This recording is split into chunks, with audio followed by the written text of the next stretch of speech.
مناوی خوای گەورە سڵاوتان لێبێت بەڕێزان لە بەرنامەی ئەمڕۆ قسە لەسەر لێکەوتە سیاسی و ئابوووریەکانی سەدانەکەی عەلی زەیدی بۆ واشنگتن دەکەین. قسە لەسەرەوە دەکەین سەدانەکەی زەیدی لە ڕووی ئابووریەوە چی تێدایە، دەبێتەوە دەرفەتێک بۆ کۆمپانیا ئەمریکیەکان کە جارێکی بگەڕێنەوە بۆ عێراق و ئایا لە عێراقدا کێبڕکێک هەیە لە نێوان کۆمپانیا ئەمریکی و چینیەکان و دۆخی ئابووری عێراق چۆنە، ئەمریکا ئایا یارمەتی دەری عەلی زەیدی دەبێت و لە ڕووی سیاسیشەوە ئەم سەردانە چی تێدایە، ئایا ئەمریکا دەتوانێت لە ڕێی عەلی زەیدی و هەژمونی ئێران لە عێراق لاواز بکات یاخودەوەی پێی دەوترێت چەکی دەرەوەی دەوڵەت ئایا کۆنتڕۆڵ بکات و لە داهاتوودا ململانەی ئێران و ئەمریکاش لە عێراق چی بەسەدێت. ئەم پرسان لەگەڵ هەرێک لە بەرەزان محەممەد حسێن توێژەر لە ناوەندی زیاد جعفەر بە وزە و سامانە سروشتەکان لە زانکۆی ئەمریکی عێراق لە سلێمانی، هەروەها لاوان عوسمان شارەزای کاروباری عێراق قسەی لەسەر دەکەین. زۆر بەخێر بن، سوپاسی ئامادەبوونتان دەکەین. کاک محەممەد ئەگەر لە بەڕێستانەوە دەست پێ بکەین، سەدانەکەی عەلی زەیدی پێ دوای زیاتر سەدانێکی سیاسی بیان سەدانێکی ئابووری بێ. لە قسەکانی عەلی زەیدیەوە لێ دەخوێنداوە کە لە دوای سینۆوە عێراق و ئەمریکا لە پرسی سەربازیەوە پەیوەندیەکان دەگۆڕن بۆ هاوبەشی ئابووری. هیچ چاوەڕێ دەکرێت لەوەی کە کۆمپانیا ئەمریکان زیاتر بێنە عێراق لە سەردەمی عەلی زەیدیە؟ سپاس بۆ دەرفەتە، خۆشحاڵم جارێکەکە لەگەڵێەوە مناقەشی بابەتێکی گەرمی و هەستیاری تایبەت بە چارەنووسی کوردستان و عێراقەکەین. وڵا ئەکید بە سەردانەکە سیاسیە و ئابووریشە، سیاست و ئابووری بێت شێوەی حساباتێک لێک جیا ناکرێتەوە، تایبەتی لە سیاقێکی واکاتێکە بێتە ئیشی پیاوانی دەوڵەت. عەلی زەیدی تەنانەت حکومەتەکەی پێش عەلی زەیدی سوودانیش بە ڕادەیەکی زۆر ڕوون و ئاشکرا لەم 2-3 ساڵی ئەخیرە هەموو شتێکیانە کرد بۆی کۆمپانیا ئەمریکیەکان بە تایبەتی کۆمپانیا نەوتی و غازیەکانی ئەمریکا و بەرهێنەرانی ئەمریکا بێنن لە عێراقا و بەرهێنان بکە بەشێکی بۆ کەمکردنەوەی ئەو زەختە سیاسیانی لەم ساڵانی دوایە ئیدارەی ئەمریکی خستوێتە سەر بەرپرسانی بەغا، هەم لە مەسەلەی مامەڵەکردن بە دۆلار و هەم لە مەسەلەی مامەڵەکردنیان لەگەڵ ئێران و گروپە چەکدارەکانی سەر بە ئێرانەوە هەم لەو ڕۆژە ینی وەکو چۆن ئەڵێن بۆ خۆ بە دوورگردن لە شەڕی بەتایبەتی ئەم ئیدارەی ترامپ کە تەحەدێکی زۆر ئەوان لێترسن لەبەرەوەی بەشی هەرە زۆری ئیدارەدانی داهاتە نەوتیەکانی عێراق بە دۆلارە و لەلایەنێک 2 بانک ئەکاونتۆیەکە لە بانکی فیدراڵی ئەمریکایە و هاوکات پێویستیشان بە متمانە و با بڵێن جۆرێک لە دۆستایەتی ئیدارەی ئەمریکایە بۆی ئەو پەیوەندی ئێستا هیانە لەگەڵ IMF و بانکی نێودەوڵەتیان ڕایگرن بەم جۆرە کۆی گشتی عێراق و گرێدانی عێراق بە ئابووری و بازاڕی دنیا و کۆمەلگای نێودەوڵەتیەوە ڕابگرن. لەبەرم سەبەبانە لە 2-3 ساڵی ڕابردووە هەوڵێکی زۆریاندا بۆەوەی ئەو کۆمپانیا سەرەکیەکان وەکو ئەکسن مۆبیل و شێڤرۆن و هاڵیبرتۆن و کۆمەڵە کۆمپانیای زۆریان هێنا. ئێستا لەم دوایانە ئەمایان زۆر بە تایبەتی دەوتی عەلی زەیدی هاتووە بە هەڵپەیەکی زۆر و هەموو شتێکەکەن بۆی با بڵێن ئەوەی کە پێڵێن ممۆراندەم ئۆف ئەندەرستاندینگ، ینی ڕێکەوتنی پێشوەختەوە دوای ڕێکەوتنی کۆنکریتی ڕێکەوتن بۆ پەرەپێدانی کێڵگەینەوە بۆ دروستکردنی بۆ ڕێغاز بۆ کۆکردنەوە و بەکارهێنانی غازی هاوڵ بۆ بەرەمێنانی کارەبا لە هەموو بۆ دروستکردنی مەسەلەی ئەو لە چەند بەشێکی پرۆژەی ئەوەی ڕێگەی استراتیجی لە مەجای ژێرخانە لە هەموو ئەم بوارانە ئەیانەوێت کۆمپانیا ئەمریکەکان بێن. تەبەن هەتا 8 ساڵێ بە لە ئیسەکوورە هەتا 2021-22 ئەم چرێندە تەواو پێچەوانە و جیاواز بوو. لە بینیمان لە بەسرە و باشووری عێراقا ڕۆژانە هاوان بارانی کەمپەکەی ئەکسن مۆبیلیانە کرد، مزایقی کۆمپانیا ئەمریکیەکانیانە کرد، هەراسانە کرد بۆی عێراق جێبێڵن لە بەرامبەرە چینیەکانیانە هێنا. ئێستا گەمەکەیان عەکس کردوتەوە، تەسەووریان وایە بە هاوبەشی بە فراوانکردنی هاوبەشی بازرگانی نێوان عێراق و ئەمریکا ئەتوان پشتگیری سیاسی ئیدارەکەی ترامپ بەدەست بێنن و بەمەش پێگەی عێراق بەقووەتە بێت هەم لە ناوچەکە و هەم بۆ ناوخۆی عێراقیش زەیدی بە هیوایە بەم ڕێگە حکومەتەکەی خۆی بەقووەت بکە. دێم و خزمەت بزانین کۆمپانیا چینیەکان زیاترن ئێستا لە عێراق کێبڕکێکیشێ لە بین ئەمریکا و ئێران لەسەر ئابووری عێراق. کاک لاوەنجنامیشت بەخێر بێ هێنەوەی بەڕێز بەمە سەردانەکەی عەلی زەیدی لە ڕۆی سیاسیەوە چی تێدایە دوێنێ لە کۆشکسبی باسی لەوە کرد کە لە دوای سی ئەیلولەوە چەک لەدەستی گروپە چەکدارەکان نامێنێ و ترامپیش ئایا شارەزایەکی زۆری هەیە لەسەر عەلی زەیدی و عێراق هەندێک قسەی کرد لەسەر ئەوەی کە لە هەڵبژاردن بردوێتیەوە لە کاتێکەوە نەچوو کێبڕکێ هەڵبژاردنەوە. سەرەتا بەناوی خوا سوپاس بۆ تۆ کاک حەکیم، سوپاس بۆ شاشەی پێیان وە بۆ مامۆسای بەڕێزیش. ڕاستی خاڵەگەی لە سەردانی سەرۆکوەزیرانەکانی عێراق تا ڕادەیەک خاڵێکی تەقلیدیە، یعنی بەڵێ سەردانی کردو سەرۆکوەزیرانی پێشووتریش هەر سەردانی ئەمریکایان کردووە. لەم خاڵای هەمویان هاوبەشن. یەکەم جار لە چەند مانگی سەرەتایان لە ساڵی یەکەمی حکوومەتەکانە ئیدارەی ئەمریکی استقبالیان نەکات، جاگەر جۆ بایدن و دیموکراتەکان بوو بێ یا دۆناڵد ترامپ بوو بێ. بەڵام ئەم جارە من هەموو جارێک پێشتریش وە لەگەڵ تۆ لەگەڵ بەڕێزانی تریش باسی ئەوم کردووە، دایما لە عێراق بە تایبەتی حکوومەتەکان ئەگەر سەیری ڕەهەندە سیاسەکەی بکەی بۆ ئێستا و بۆ مستەقبەلی بە معادلەکەی پێورێ بە چ معادلێگاتوە. یعنی بۆ ئەو قسەین بیرکەوتۆ لە برێتەوە پرسیایە دۆناڵد ترامپ پیاوە ناسێ، دلیلی ئەوەی کە تەفاسیل بۆ دۆناڵد ترامپ گرنگ نییە لە جەنبە سیاسیەکەوە، ئەوەیە کە پێی وایە یان وا تەقدیری کردەوە کەم پیاوە بە هەڵبژاردن هاتووە. تەسەورەکەم لە ئاسی شخصی هەر نەیناسێ، بەڵکو ئەوە لۆبیەکی بەهێزە کە علاقەی لەگەڵ ئەو کاستە هەیە عەلی زەیدیان هێناوەتە سەر حکوم، ئەوان عەلی زەیدیان گەیاندۆتە کۆشکی سپی باشە و هیوایان لێ ئەیانەوێت خۆی القياس مع الفارق وەکو عەرەبەیڵێ القياس مع الفارق. بەڵام ئەوان لە شخصیەتە مەدەنیەکەیە، بەڵام بۆ ئامانجی دوورمەوەدا و استراتێژی وەکو ئەحمەد شەرع لێ ڕوان، بەڵام ئەحمەد شەرعێکی مەدەنی والێ دەڕوان وا چاوەڕێی لێ ترامپی زۆر لە ئەوتی لاوانی زۆر لە سەڵات بمێنێتەوە واوەسپی کرد بێتەیەکی لە سەرکردە گەورەکان جۆرەکە لە تەشجیع، چونکە ئەوانش بە مەجەساتی خۆیان هەستیان کردەوە عەلی زەیدی ڕغبەتێکی کە تۆزێک جیاواز بێت، لایکەم لە مەقدارێکی دیاریکراوە جیاواز بێ لەوانی پێشوو. ئەویش هەر پەیوەندی بە معادلەی هاتنەکەی هەیە. یعنی عەلی زەیدی من هەر لەم ستۆدیۆ وتومە کە سەرۆکوەزیرانێکی ناکلاسیکیە. سەرۆکوەزیرانی کلاسیکیەوەی کە تەوافقی سیاسی لەسەری ڕوویدا لە نێو تەحالفی حاکم کە بریتێ لە ئیدارەی دەوڵەت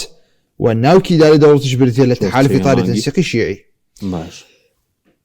ئەمە وەکو چاڵەنج یەکەم جاروتووە لە پێش تەکلیفی، لە ڕۆژی تەکلیفی، لە دوای تەکلیفی. ئێستاش دووبارەیەکەمەوە کە عەلی زەیدی کاندیدی تاری تەنسیقی نییە، کاندیدیەوە نەبوو بە هیچ جۆرە کاندیدی تاری تەنسیقی نییە و بەعضێکیان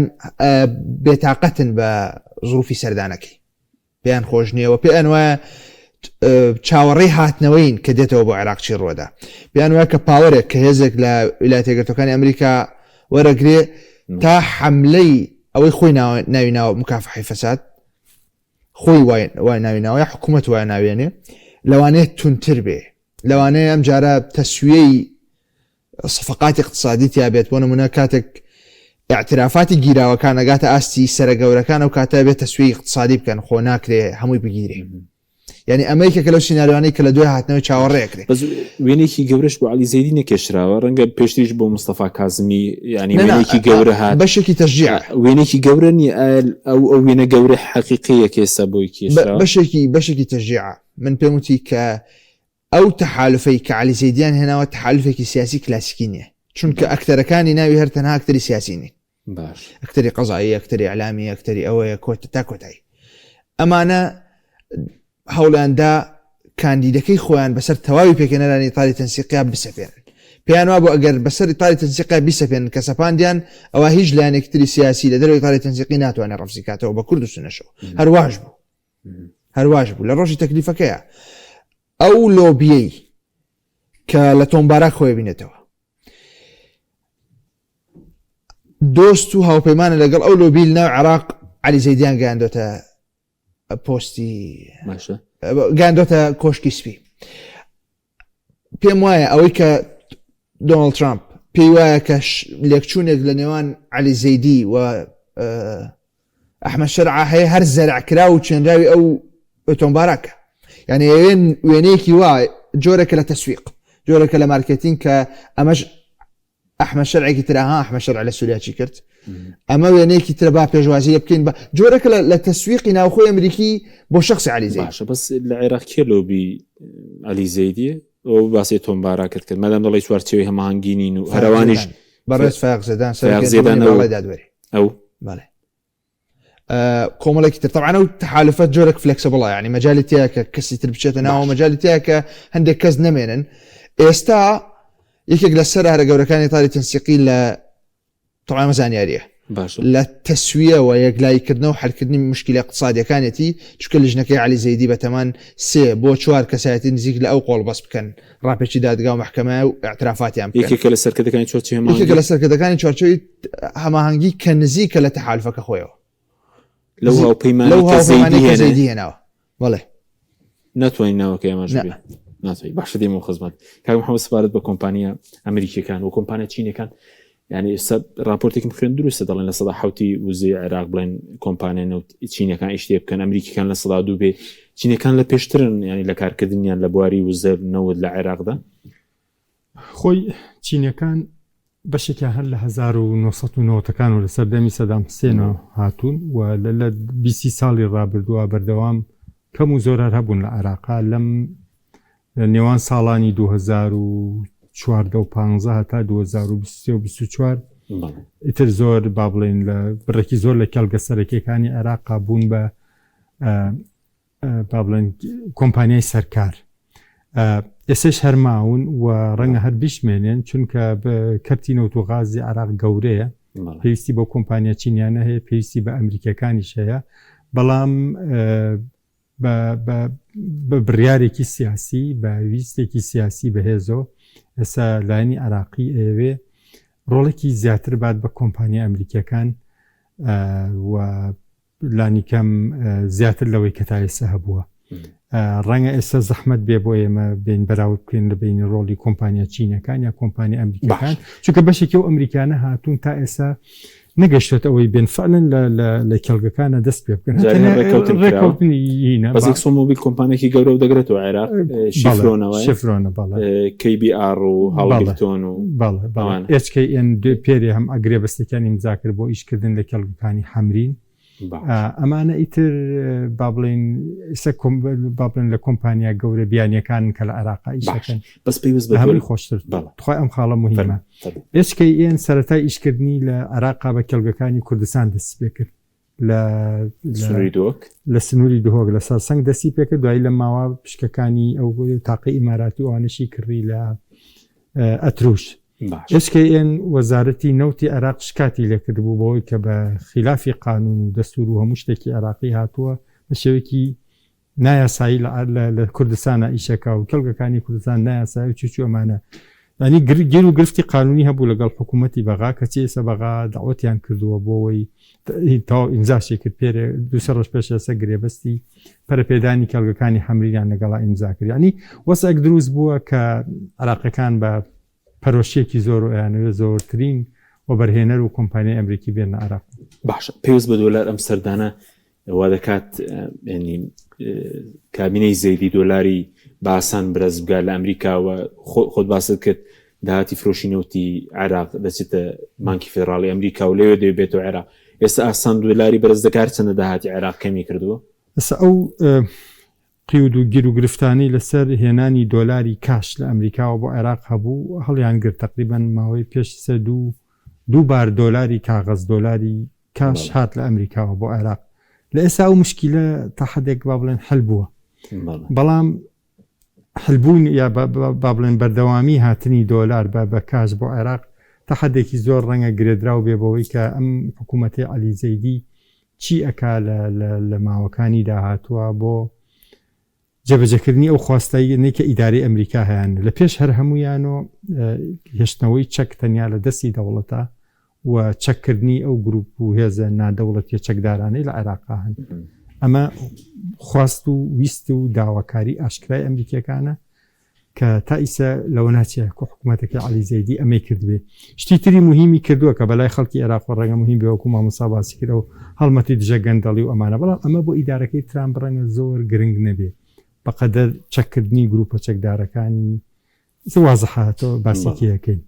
هێشتا ئەمەی نەکردو حکوومەتەکەی زەیدی دیاریش نییە ئایا چۆن ئەیکاوە تا چەند نەتوانێ بیکە ئەگەر ئەمە نەبێتە خاڵی بەریەککەوتن و تێکدانی ئەو پەیوەندی هەنگوێنی خۆشەی ئێستا لە نێوان حکوومەتەکەی زەیدی و حکوومەتەکەی ترامپا ڕەنگە دۆلار هاتنی دۆلاری کاش لە ئەمریکا و بۆ عێراق مشکلەیەکی ئەو تۆی نەبێ بەڵام ڕەنگە مشکلەی دیکە ئەوە بێ کە عراقیتر دۆلاری دەست نەکەوێت کە تۆ نەوت نەفرۆشی کە داهاتت نەبوو دۆلار بەچی دێ بەزیەدەکی نیە دەکی 92 میلیارد دلار دەکرێت بانکی ناوەندی عێراق شتێک کەمتر لە 90 میلیارد ماوە تا ئێستا 90 میلیارد دلار بەڵێ بەڵام ئەگەر تۆ هەروە نەوت نەفرۆشیت و لێ خەرج بکەی ئەمە تەواو بێ لە شوێنێکە ڕەنگە 3 مانگیکە 4 مانگیکە بڕ بکە 5 مانگیکە بڕ بکە لە شوێنێکە ئەمە کۆتایی پێەیە ئەوە سەیاگاتە لیڤڵێکی زۆر ترسناک کە ئیتر ئەوە و کاتەیە کە بانکی ناوەندی ناتوانێت پشتگیری بەهای دینارەکەی بکە ناتوانێت پشتگیری سەقامگیری سیاسەتی دراوی و سیاسەتی دارایی و نرخی سۆکەی بکە بۆیە ئەوە سنوورێکی هەیە سنوورێکی دیاریکراوی هەیە و ترسناکی شێت وەرپرس بەوە بەسی باش دێمە خزمەت لەسەر دۆخی ئابووریش علی زەید دەتوانێت چی بکە کەم بۆنەوەی داهاتش دێمە خزمەت کاک لاوان سەبارەت بە پرسیارەمی کوردستان و کابینەکەی علی زەیدی دوێنێش لە کۆشکی سپی علی زەیدی قسەی کردوتی هەرێمی کوردستان بەشێکی دانابراوە لە عێراق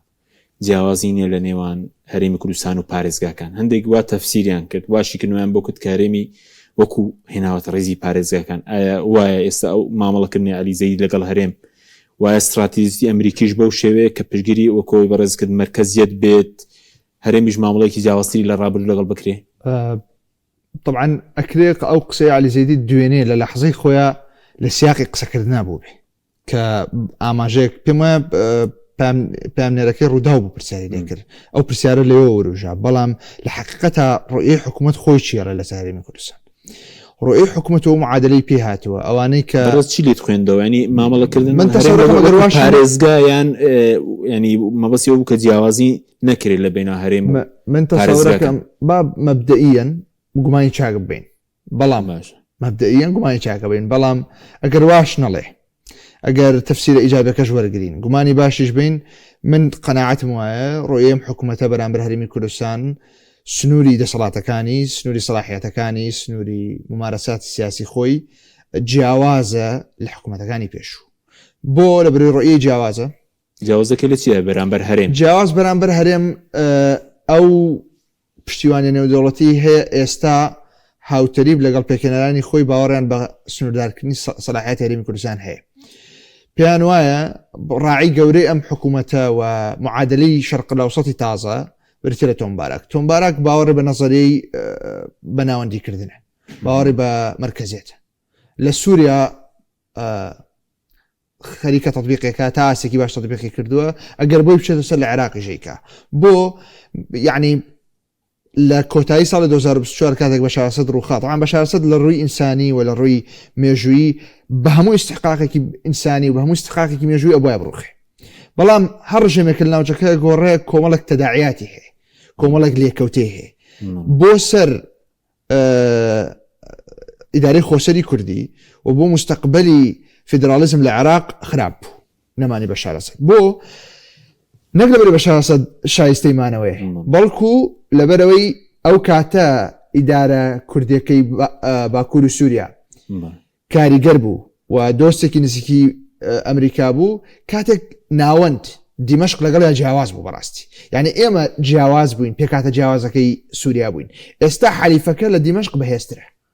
ئێستا حکوومەتی دیمەشق نزیکترە و مەساڵحی زیاتر لەگەڵ ویلایەتە یەکگرتووەکانی ئەمریکا تا ئەوان ئەگەر بێت و حکوومەتی بەغداش ئەوەندە نزیک بێ ئەو مەساڵحانەی کە ئەمریکیەکانیانەوە جێبەجێ بکە ئەو کاتە ئێمە جیاوازیمان نامێنێ جیاوازەکەمانەوە بوو ئێمە نزیک بووین لە ئەمریکا بە استراتیژ ئێستا حکوومەتێک لە عێراق دێتە سەر حکوم کە هەمان بەرنامە هەیە بگرێت تونتریش لە مەساڵحا زیاتر ئەڕوا یعنی بە تەسەوری علی زەیدی سێ ئاڵنگاری هەیە کە ئەمە بەنهێنی مەرجعەتی نەجەف وەکو پەیامیش پێیان گەیاندووە ئاڵنگاری بەڵێ باشە یەکەم ڕوبەڕوونەی گەندەڵی باشە دووەم بابەتی سیادە سەروەری کەەوە هەرێم دەگرێتەوە مەبەست هەرێمی جێگرێتەوە بۆ تاواکم باش ڕوبەڕوونەی گەندەڵی سیادە چەکداماڵین ڕوبەڕوونەی گەندەڵی ئەم حەملانێ سیادە تحقیقی سیادە خۆیان ناوێنەوە تحقیق السیادە الكاملة لە 30 ئەیلول کە ئەمریکەکان ئەکشێنەوە ئەو کاتە پرۆسی چەکداماڵین بۆ لەبەرەوەی بیانووی ئایدۆلۆژی ئەم هێزانە بۆ هەڵگرتنی چەک لە ناو عێراقا لە دەرەوەی چوارچەوەی دەوڵەت بریتێ لە بوونی ئەوەی کە خۆیان ناوێنن قوات الاحتلال ئەگەر ئەوان نەمێنن ئەوە بچنە دەرەوە ئەمە ئێرانیەکان و هەروەها دۆستەکانیان لە عێراق طبعا حجەی تریان هەیە بیان و تریان هەیە کە بمێنێتەوە پێیان وایە کشانەی ئەمریکا جددی نییە بۆیە ئەو قسەیە کراوە لەگەڵ زەیدی ئەم خاڵە بەلای منەوە زۆر گرنگە ئەو قسەیە کراوە لەگەڵ زەیدی کە چۆن معالەجەیەکرێ بە وەزیری دەرەوەی لە کۆتادی داریا بە وەزیری دەرەوەی ئێرانی وتووە توێتی ئێمە حکوومەتی نوێ طبعا من تەبەنی ڕائەکەی زەیدی ناکەم بەڵکەوە نەقڵەکەم کە وەکو زانیاری هەیە ئێمە شیعین و ئێوە شیعن ئێوە قبوڵیەکەن عێراق بە پشتیوانی حکوومەتی عێراق و مخابراتی عێراق و چی تا کۆتایی ئێمە میلیشیا دروستکەین لەناو ئێران چالاکی بکە یەکەم جارە سەرۆکوەزیرانێکی عێراق شیعی بەم جۆرە لەگەڵ وەزیری خارجی ئێرانیا قسە بکە بۆیە سێ ڕێگە چارە هەیە یانەوەیە ناچاریانەکەن چەک دابنێن ئەوانەی کە بە تعبیرە سیاسی عێراقەکە پیان نەوترێ وەلایەکان ئەوانەی تا ئێستا ڕازی نەبوون بە نەزەریش ڕازی نین باسی چەکدانان بکەن نەکەر بە عەمەلی یان ڕوبەڕوویانە بمەوە بە ناوی دەوڵەت یانەوە منم و ئەو ئێوە توانن هەرچیتان بدەجێ بیکەن ئەم تەحەدایە گەورەیە طبعا ئەم تەحەدایە بۆ تەسویق و تەرویج نییە بۆ حکوومەتەکەی زەیدی واقع ئەگەر ئەوان ئاوا بەرامبەر حەلیفە شەرقیە مەذهبیە قوڵەکەی خۆیان بڵێن بێگومان بەرنامەیەکی جیاوازتریشانە بێ بۆ هەرێم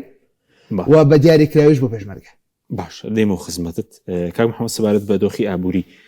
ئەو سەدانی عەلی زەیدی هەیە بۆ ئەمریکا ئەو هەڵمەتەی گەندەڵی ڕاگەیاندووە بەڵام ئێستا گەروی هورموز دووبارە گیراوەوە و کێشەی بۆ دروست بووە داهاتی عێراقەمە عەلی زەیدی دەتوانێن بارودۆخە بەڕێوەبەر لە ڕووی ئابووری و خۆی دەڵێ من کەسێکی ئابووریم و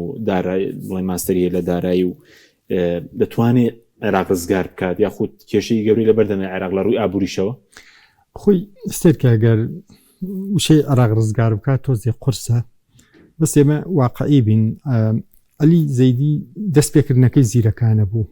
بەم ئەم حملەی کردە ناسنامەی حکوومەتەکەی خۆی ئەگەر سەرکەوتوو بێ لەم حملە بە قەنەعەتی من لە زۆر دۆسێترا سەرکەوتووە بێ بۆ سەرە گەورەکەنی هەر ئەبێ چاوەڕێ بکەین حملە دو هەفتەیە دەست پێ کرد ڕاستی محاربەی گەندەڵی شتێک نییە لە عێراقا بە مانگێک و ساڵێک و 2 ساڵ کۆتایی پێبێت گەندەڵی تا حدێکی زۆر لە عێراقا بە دامەزراوەی کراوە ئەم ڕقەمانەی ئێستا بە فعلی لە ماڵ و ژێرزەمین و تەوالێتی ماڵە مەسوولەکان ئادۆزێتەوە تۆ پێشتر پیان بوو تای لە ماڵەکە 23 میلیارد دۆلار دینار کەڵەکە کراوە هەرکەس بڕۆیەوە 370 کیلو ئاڵتون لە ماڵەکە ئەمە هەر شێتیە کەسەر بڕای بە من نەکرد بۆی ئەمە شتێکی زیاد لە حەد گەورەیە ئەم حملە زۆر جددیە زۆر مهمە ئەبێ چاوەڕە بکەم زین تا کوێڕوە ئەگەر لەما سەرکەوتوو بێ بە قەنەعەتی من تەحەدێکی زۆر فریای ئەم حکومڕانی ئێستەی بەغاکەوێ ئەم ڕژێمەی تا حدێکی زۆر هەمووان پیان وابوو لە قەیرانایە لە ماوەی ئەخیرا تا حدێکی زۆر ئەتوانێ با بڵێن هەم خۆشی و هەم ڕژێمەکەش پارێزیە لە فەوتان یا لە چاڵنج و ئەزمەی زۆر گەورە ماوەتۆ وەکو پێشتر وتمان ئەم مەسەلەی تەعاملکردن لەگەڵ ئەم گروپە چەکدارانە بەڵام کەمبوونەوەی داهات بربەستێکی گەورەی لە بەردەمی مشکلێکی زۆر گەورەیە نەک هورموز داخراوە کاکە چاڵنجێکی زۆر گەورە سەداتی عێراق زۆر کەمی کردووە هەر زۆر بازدۆکە کەمتر لە دوو لە مانگی ئۆکەیسێکە لە مانگی سیا عێراق کەمتر لە بەهای 2 میلیارد دۆلار نەوتی فرۆشتووە ئەمە کە دوایەوە خەرجی تێکی کۆمپانیەکانی لێ دەرەکرێت وردەکەیتەوە بۆ دینار کەمتر بووە لە بەهای 2 تریلیۆن دینار دەوڵەتی عێراق بۆی بەردەوام بێ بە ناچاری ئەبێ هەموو مانگە سەروی 11 تریلیۆن دینار خرجکە تریلیۆنێکی بۆ کوردستانە نزیکەی تریلیۆنێکی دەی لە بەغا خرجەکە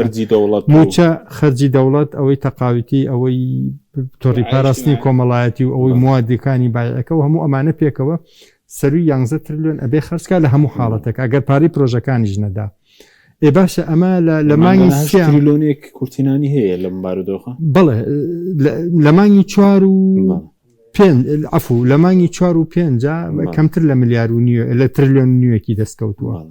لە مانگی 6 ڕەنگە نزیک بێتەوە لە 2 تریلیۆن لە مانگی 3 هەر کەمتر لە 2 تریلیۆنی دەستکەوتووە پارەی سافی کە داهات دێتەوە خەزێنەی دەوڵەت یعنی 2 تریلیۆن بۆ 11 تریلیۆن لە باشترین حاڵەتە دوی دەستەکە بەڵام ئەگەر تۆ دووەکەشی بۆ حساب بکەی 9 تریلیۆن عەجزی هەیە ماگانە ئەم عەجزە چۆن چارەسەری کردووە چۆن پینەوەپەڕۆی کردووە لە نەتیجە فێڵێکیان دۆزیوە تۆ ئەمەی قەرزنا ناوە قەرزی بانکەکان ئەچن لە یەدەکی دراوە بیانیەکانی بانکی ناوەندی هێنن و خەرجەکەن ئەمیەدەکە سەروی 100 ملیارد دلار بوو تا 4 مانگ بەلەیسە ئێستا دابەزیە بە خوار 90 ملیارد دلار پینەی ئەو وەزعی پێکراوە ئەم قەیرانە تا کەی بەردەوامە بێ و کەی چارەسەرە بێ ڕەنگە ئەوە با بڵێن زۆر بە قەدەر و چارەنووسی حکوومەتەکەی زەیدی و کۆی گشتی دەوڵەتی عێراقیشداری بکە حملەکە ئێمە باسی ڕەهەندە نێودەوڵەتەکانی حملەکەمان زیاتر کرد کە ڕعایەتەکە بەڵام حملەکە وەکو تەوقیت هەڵمەتی جێگەندەڵەکە وەکو تەوقیت پەیوەندی بۆ عەرزەوە لەلایەنێکە ئەمریکەکان سەرەتا پێیان وتون ئێمە جاران کە ڕژێممان بۆ ئەوە دروست کرد بە چەک و بە پارە و بە پشتیوانی استیخباری و ئەمنی و تەنانەت اقتصادیش و لۆجستیش پشتیوانیمانەکردن ئێستا ئێمە پارە ناین بەڵکو ڕێگە چارتان بۆ دانێن ئێوە چەندین کارتێلی اقتصادی گەورەتان هەیە کە لە گروپی اقتصادی و لە شەبکەی اقتصادی و لە کەسایەتی سیاسی خۆی بینێتەوە ئەبێ ڕێک لەو پارە کۆ بکەنەوە بۆێ باشە بەس باسی پێشمەرگت کرد کە محەممەد شتێکت مابوو لە باسی پێشمەرگت کرد پێشمەرگە مەترسی بە دروست دەبێت لە سەردەمی عەلی زەیدی یاخود ئەمریکا پشگیری ئەو پرۆسێ دەکە پێشتر بازێک تێکەڵکردنی وابەستەکردنەوەی پێشمەرگە بە بەغداد وێزی ئەمنی هەرێم کێشەی پێشمەرگە و یەکنەگرتنی پێشمەرگە سەرتا کێشێکی کوردیە کێشێکی کوردی باش دوولایانی کوردی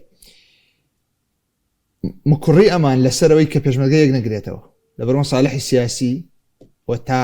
ئەگەر بچووکتری کێنەوە سەر لەبەر مەساڵحی شەخصی حەلیفی گەورەی نێودەوڵەتی کە ئەمریکا لەم کەیسە تووڕە کردوە چونکە چەندین ئیدارێ داوایان لێ یەکەن کە بەعەمەلی پرۆسەکە جددیتر بێ و یەک بگرێتەوە کاتی یەک ناگرێتەوە ئێمە گەینە سەردەمی حکوومەتەکەی زەیدی تصور کە ئەگەر دوو حکوومەت لەمە دوو حکوومەت دوو کابینەی عێراق لەمە پێش ئەم کارە دەست پێ بکرا بە جددی تەبان باسی شکڵیات ناکەم ئەو لیوا و ئەو لیوایە کە خوێن و ئەوە نازان ئەم جارە ئەگەر بێت و بەو ڕێگە چارە ناوخۆیە من نقلانی خراپ لێ نایم ئەڵێم ئەگەر بێت و بەو ڕێگە چارە ناوخۆیە حەل نەبێ ئەوە ئەکرێ دعمی حکوومەتی عێراق بکرێ بۆ یەخستنەوەی و ڕەبتکردنی بە مەنزومەی دیفاعی عێراقی ئەکرێت چونکە ئەگەر حەلەکە ناوخۆ نەکرێ ئەوان بتوانن ئەو هەموو میلیشیا طبعاً میلیشیای اقتصادی پێشمەرگەی خۆمان بەڕاستی هەژارە لە چاو ئەو شەبکە اقتصادی ئەو ئیمپراتۆریەتە اقتصادی کە ئەو گروپانە هەیەە زۆر دەوڵەمەنن هەندێکیان لە هەندێک وەزارەت دەوڵەمەندتر کاک حەکیم هەندێکیان هەندێک لە گروپانە لە اقتصادیەوە لە هەندێک وەزارەتی دەوڵەتی عێراق دەوڵەمەند ئەمە شەبکەی مەساڵح اقتصادیاتە هەر خۆی ملنەدانی ئەم گروپانە لە پێشترا بۆ چەکدانان پەیوەندی بۆ هەیە توانیان هەیە ڕۆبەڕۆی حملەکە بە توانای اقتصادی نەک هەر عسکەری ئەمانە لە پێشمەرگە دەوڵەمەندترن ئەگەر ئەوانە بشنە ژێربار ناچار بکرێن خوانەخواسە گەرویستێکی وا هەبێ لە عێراقشەوە ئەوە کارێکی نەکردنی ئەکرێ بۆیە پێویست باشتر وا بوو کێشەکە کوردی حل بکرێ باش بەزە هەڵمەتی جێگەندەڵیە کە زەیدی دەست پێ کردو دەڵە پشتیوانی ئەمریکاشی هەیە دەباتە هەرێم یاخودی ئەوەی هەرێم قۆناغێکی جیاوازترە و پێوەستە خۆی هەرێمەوە وەکو زانین ئەیزانم دڵنیا لێی دڵنیام ئەوەیە کە لیستی اعترافات دانپێنانی گیراوەکان ناوی کوردیشی تێ یەکێک لە هەرە بەناوبانگترین کەسەکان کابراکە بەناوی حەسەن الکوردی ئەم کوڕە گەنجە نەوەدەکانە یەکێک بووە لە بتعبیر شعبیەکە دەڵاڵەکانی ئەو سەفقانی کە کراون سەفقەی گەندەڵی لە شەریکەی نەوتی باکوور و لە بەشەکان و لە بەرگەکانی تری هەیکەلێتی وەزارەتی نەوتی عێراقی بێژگە ئەوە ناوی گەورەشی تایە ناو ناسراوە لە لیستەکەی هەیە بەڵام ئایا ئەمانە بەر حملەکەکەون بەرمی قسەڵی حملەکەکەون یان دواکەوێ یان دواتر بەڕاستی نازانم کەیە نازانم بۆ هەرێمی کوردستان ئەو کوردانن کە لە چوارچێوی عێراق دایشیان کردو پرۆژەکان لە عێراق بوون بەس بۆ هەرێم قۆناغێکی ئەوەی زانم کە ناوی کوردیتە لە هەرێم چالاکە لە بەغدا بەس کردنی و نەکردنی نازانم بۆی کە بوتت ئێستا تۆمبارک پشگیری مەرکەزی دەکات لە عێراق ئەمە بۆ هەرێمی کوردستان لە ڕووی سنوورەوە فڕۆکەخانەکانەوە هێزی پێشمەرگە دەسەڵاتەکانی خراپە کاریگەری لەسەر هەمویانە بێ کاریگەری لەسەر هەمویانە بێ هەموو دەسەڵاتانەی کە من خۆزم یەکسەر وتم دەسەڵات و سەلاحیات یەکسەر کاریگەری لەسەر هەمویانە بێ وابێ بە واقع پێم وایە بەشێک لێرە لە هەرێمی کوردستان تێگەشتون لەوە کە ئەمە بە واقعێکی نزیکە خۆ زۆر دوور نییە. بۆ کورد چۆن مامەڵی لەگەڵ کۆمەڵم لەگەڵ ئەم استراتیژیای ئەمریکا ئەگەر مرکزیەتی دەوێت لەگەڵ علی زەیدی بەنارێکی چوونە بەغدا ئێستا حل بە پرسیارەتی ئەوانە پرسیارەتی ئەمە نییە ئەوان چی گەیاندە ئەم قۆڵم لە بەغدا ئەومان لێ بکرێت کار بەوە بکرێت کە لاوااستەر بکرێن. یەکەم هەرێمی کوردستان دەورە دوای دەورە پەرلەمانی تا دوای دەورە حکوومەت تا حکوومەت نوێنەرایەتی هەرێمی کوردستان لە ڕوو استراتیژیەوە لاواز یعنی دەورەی یەکەم و دوم لە ئێستا بەهێزتر بوون سێم لە ئێستا بەهێزتر ئەمە یەک دوو کێشە و گیرۆگرفتی ناوخۆی زۆرترین استیغلالی ظروف کراوە بەهۆی تشکیل نەبوونی حکوومەت و کابینەی دێم تشکیل نەبوونی کابینەی دێم یەکێکە لە ئاسانکاریەکان بۆ هەموو ئەوانەی لە ناوەوە لە دەرەوەی عێراق ویستی بەرتەسکردنەوەی سەلاحیەتی هەرێمی کوردستانیان هەیە و قۆستویانەتەوە وەزیرەکانیشی قۆزنەوە تا ئێستا ئەوەی کە لە بەشێکی پەیوەندی بەناوخۆی بەشێکی تری پەیوەندی بە مەزاجی نوێی بڕیاربەدەستی عێراقی هەیە لە سایه حکوومەتەکەی زەیدی و دوای حکوومەتەکەی زەیدی ئەوان خۆیان ویستیان هەیە بۆ سنووردارکردن. باشە بەس ئێستا بە درۆنی شێرش کراوەتە سەر کۆنسوڵخانەی ئەمریکا لە هەولێر هیچ پامێکە بۆ سەردانەکەی زەیدی بۆ ئەمریکا تەسەورێکە بۆ کراوەتە سەر بۆ زەیدی یعنی کۆنسوڵخانەی ئەمریکا لە هەولێر بە درۆن دیارە پامێکە بۆ سەردانەکەی علی زەیدی پەیوەندی بۆ بێت طبعا پەیوەندی بە تەوقیتەکەی هێشتا علی زەیدی نهاتێتەوە علی زەیدی تەماشا پامەکە چیە ئەگەر تێیدا بێت تەماشاکە کاکەین ڕەفزەکەنەوە تەماشاکە ئەوانیش ئەمە قسەکەن کە حکوومەتی زەیدی چیەکە بەڵام ئەوانیش توانای بەرپەرشدانەوەیان هەیە ڕاستی یەکەم توانای جوڵە و بزاوتی کۆمەڵایەتیان هەیە لە ناوچە جنوبیەکانی عێراق ئەگەر نەگاتە بەریەککەوتنیش دووش وەڵامدانەوەیانە بێ ئەمڕۆ بە ئامادەی تۆمبارەک علی زەیدی لە شوێنی مانەوەی خۆی لە واشنگتن لەگەڵ وەزیری دەرەوەی ئوردونا دانیشتەوە بۆ پرۆسەی ڕەبتی نەوتی بەسرە بە مینای عەقەبە یەکێکە لەو پرۆژانەی کە وەکو مامۆستاژە سەرتاوە باسی کرد گروپە چەکدارەکانی نزیک لە ئێران تا ئاستی کوفر ڕەتیەکەنەوە تا ئاستی کوفر. باشە بەس ئەگەر پامێکە بێ چییە بۆ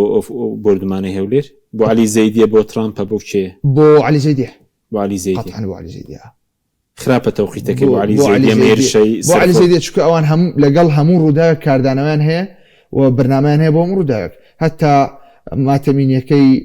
ڕابەری پێشووی کۆماری ئیسلامی ئێران پڕ بوو لە پەیامی سیاسی بەس علی زەیدیش خۆلەیە بوو دوای چوش بۆ ئەمریکا طبیعیە ناسەر کۆمار ئامادە بێ یعنی پەیامێکە بۆ ناوخۆ سەرۆکی وەزیران بۆ دەرەوە کە ئێمە نفوزی ئێران بەو ئاسانیە قەڵاژە ناکرێت لە عێراق بۆ پەیامەکەی بە کورتی. سوپاس دەکەم کاک محەممەد سەبارەت بە پەیوەندی هەرێم لەگەڵ بەغدا لە ڕووی ئابووریەوە چۆن دەبینی لەگەڵ کابینەی علی زەیدی و ئێستا ڕەنگە پشگیرێکی ئەمریکا هابێ کە نەوت عێراقی دارەی بدا سنوورەکان ئەنی پرۆژێکی مەرکەزیەتێک ڕەنگە هەموو بوارەکان بگرێتەوە خۆ کارنامەی علی زەیدی ئەوەشی لێ دەخوێنێت توی چاوەڕێ دەکەیت سەر کە من تۆزێک لەگەڵ تۆنی پرسیارەکەی تۆنیم عێراق و حکوومەتی ئیتحادیە حکوومەتی فێدراڵی عێراق و حکوومەتی هەرێمی کوردستان پێویست ناکە ئاوا لە پەیوەندێکی بەریەکەوتنە بن بەرامبەر یەکتری لە ڕاستیە ئەکرێ لە پەیوەندێکی یەکتر تەواوکەرا بن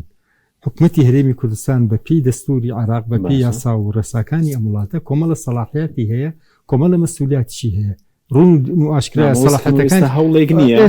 کە مەرکەزیەت لە بواری ئابووری هەبێ لە بواری نەوت هەبێ سنوورەکان هەبێ هیچ شتێکی ناقانونی و نادەستوری نەهێنراوە فەرز بکرێتە سەر هەرێمی کوردستان لە ڕاستیە پێچەوانەکەی ڕاستە هەرێمی کوردستان ئەوەی نەبووە کە کردوێتی ئەو دەسەڵاتانی نەبووە کە خۆی بەتەنیا ئیدارەی سنوورەکانی داوە نابێ خۆی بەتەنیا ئیدارەی نەوتی داوە تا حدێک با بڵێن ئیستیغلالکردنی لاوازی حکوومەتی فێدراڵی عێراق بوو لە هەندێک دۆسیە و لە هەندێک منتیقی کوردستانە ئەساسەن خاڵە سنووریەکان ئەبێ بە هاوکاری حکوومەتی مەحەلی هەیەیەکی ئیتحادی ئیدارەی بکە سوڵاتاتی مشتەرەکان بزەبت مەسەلەی کێڵگە نەوتەکان و بیرە نەوت و غازەکان ئەمە ئەبێ بە یاسای نەوت و غازی نیشتیمانی ڕێک بخرێ بەڵام ئەم یاسا هێشتا دەرنەچێنراوە اینجا کۆمەڵە دەقی دەسووری هەیە تەفسیری جاجا و لاسیکی هەڵەگری ئەوڵێ ئەمە حەقی ئێمە ئەوڵێ ئەوە ناقی ئێمە وەقیتۆنیە ئەمە با بڵێن هەورێکە ئەو زۆرە با باواز لەمە بێنی بەڵام لە نەتیجا ئەکرێ بە پێی دەسوور و یاسا و ڕێساکانی عێراق حکوومەتی هەرێم و حکوومەتی بەغدا لە پەیوەندیەکی یەکتر تەواوکەری بنیاد نەرا بنەک ئەم گێرم و کێشەی کە لە 20 ساڵی ڕابردووە عراق و کوردستانیش باجێکی زۆریان بەزێستە شەرخی کاک محەممەد کۆتایی نەهاتوو ئێستا کۆمەڵ نافۆکی هەیە لەسەر سیستەمی ئەسی کۆدا خۆداگەداری کێشەی هەیە حەلەکەی حەلەکان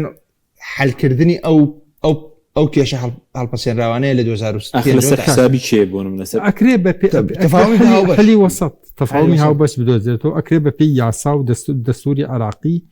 ئالی تێک بدۆزرێتەوە بۆ چارەسەری ئەو مشکلان ڕاستی هەمووی قابلی چارەسەرە ئەنی بۆ بەرپرسانی هەرێم لەگەڵ ئێران ڕێکەون لەگەڵ تورکیا ڕێکەون لەگەڵ ئەحمەد شەرع تەعامل و علاقەیان هەیە بۆچی زەحمەتە لەگەڵ بەرپرسانی بەغا ڕێکەون لە کاتێکە ئێمە لە بەغا کوتلەیەکی نزیکەی 60 پەرلەمانیمان هەیە سەر کۆمارمان هەیە کابینەی زەیدی مەترسێگنی لەسەر هەرێم لەڕووی کەمکردنەوەی خۆی بە ئاشکرا هاواری بوو لە آخر کۆبوونەوەی ئەنجومەنی وەزیرە ناگوتبووی من بۆ حل هاتووم ئەمە چارەسەری مۆزوعەکان کەم ئەمە علاقەی بینی هەولێر و بەغا ئەگەر هەر گرفت و ئاستەنگیەکەی چارەسەری بکەم نەکتەشەنەج دروست بکەم خۆی بە ئاشکرا هاوارەکە بەڵام هەنێک خلافات هەیە لەسەر ئیدارەی گەمارک و خاڵە سنووریەکان مەسەلی ئیدارەدانی هەنێ دۆسی نەوتوەمانە ئەمە بەشێکی کۆنەوە بەشێکشی ڕەنگە تازە بەهۆی ئەسی کۆداوامانەوە دروست بێ بەڵام ئەمە قابلی چارەسەرە بە قەنەعەتی من ئەکرێ ئیش بۆ چارەسەر بکرێەوە باشتر نەبوو گەر هەرێم لە موقعی هێزەوە بڕۆشتایە ئەو مەلەفانە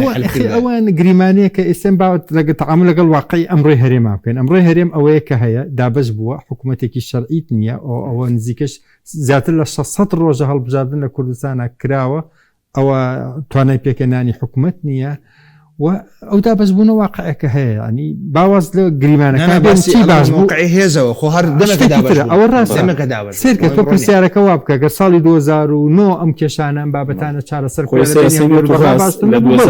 ڕژنووسەکەی لە پەرلەمانی عێراق تا ئێستا هەر ڕۆژنووسیان نادوێتە کێشی خاڵە سنووریەکان لەو کاتەوە هەیە ئەزانم ئەگەر ئەو لە 2009 چارەسەریان کردە 12 چارەسەریان کرد باشترە بوو بەڵام باواز لەوە بێنین لەو گریمانانە ئێستا واقعەکە ئەوەیە کە هەیە ئەوە حاڵی هەرێمە ئەو شە حاڵی بەغایە ڕاستە خۆ بەغاش کێشەی زۆرە باش ئەلی زێدیش پێویستی بە هەرێم و بە دۆستایەتی بەرپرسانێنم بۆیە لە ڕاستیە خاڵی هاوبەش لەسەر هەرێم با لەو پرۆژەی کە تۆمبارا پشگیری دەکات لەو پرۆژەی عەلی زەیدی حکوومەتەکەی کارنامەکەی هەموو بەرپرسێکی عەرەبیشی ئەو سونە لە بەغا بە هیوان ڕۆژێک عێراقێکی مرکزی بەهێز هەبێ وەکو ئەو عێراقی کاتی خۆی سەدام حوسێن ئیدارەیە کرد خەون بەوە ئەبین لە خەیاڵدانی عەرەبی عێراقا تا ئێسش بەشی زۆریان وەکو فیدراڵەت وەکو پلانێک وەکو شتێکی خراپە بینن بەڵام واقعێکی دەستوری و قانونی و دامەزراوەی شایە ئەکرێتەوە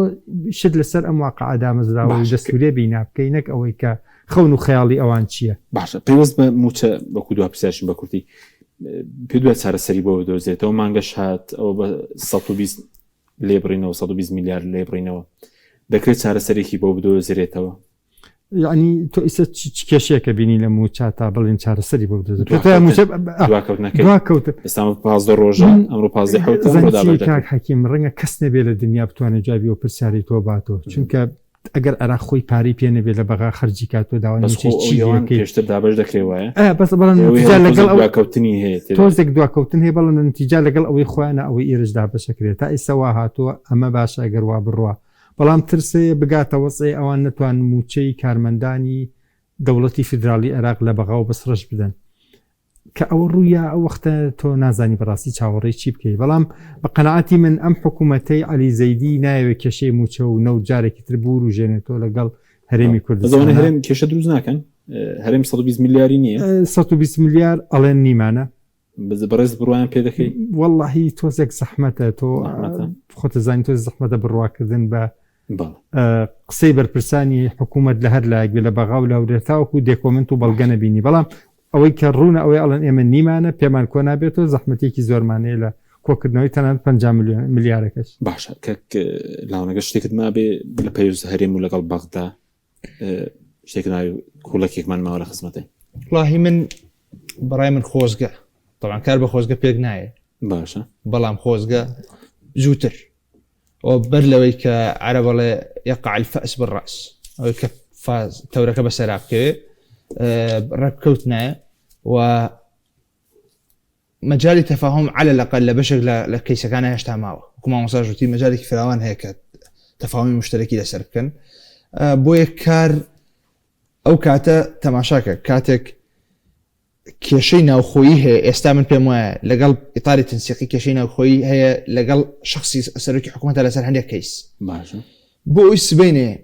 سەرۆکی حکوومەت کاستەکەی یا ئیتاری تەنسیقی بەتایبەتی حکوومەت بۆ تەصدیری ئەزەمات بۆ دامرکانەوەی کێشەی ناوخۆی تەصدیری ئەزەماتەکەنەوە کاتە جەبهەی کێشە لەگەڵ حکوومەت هەرێم بکەنەوە بەچوانەشەوە بۆی ئەوە ڕوونەدا هەر لە ئێستاوە کە حکوومەتی زەیدی مستەقر نەبووە تەواوی کابینەکە پێک ناتوە زوو لەگەڵی ڕێبکەون لەسەر هەندێک کەیس باشترە بۆی دوایی ئێمە لە حاڵی تەصدیری ئەزمایان نەبین زۆر سوپاس حاڵی تەصدیری ئەزمایان خراپە بۆ زۆر سوپاس دەکەین کاک عوسمان شارەزای کاروباری ئاسپاسیامە دەبوون دەکەین وە کاک محەممەد حسێن توێژ ناوەندی زیاد جعفەر بۆ زەو سامانە سروشتەکە لە زانکۆی ئەمریکی عێراق لە سلێمانی سوپاسیامە دەبوون دەکەین سوپاس بۆی بینەرانی بەڕێز سوپاس باوکارانم خواتان لەگەڵ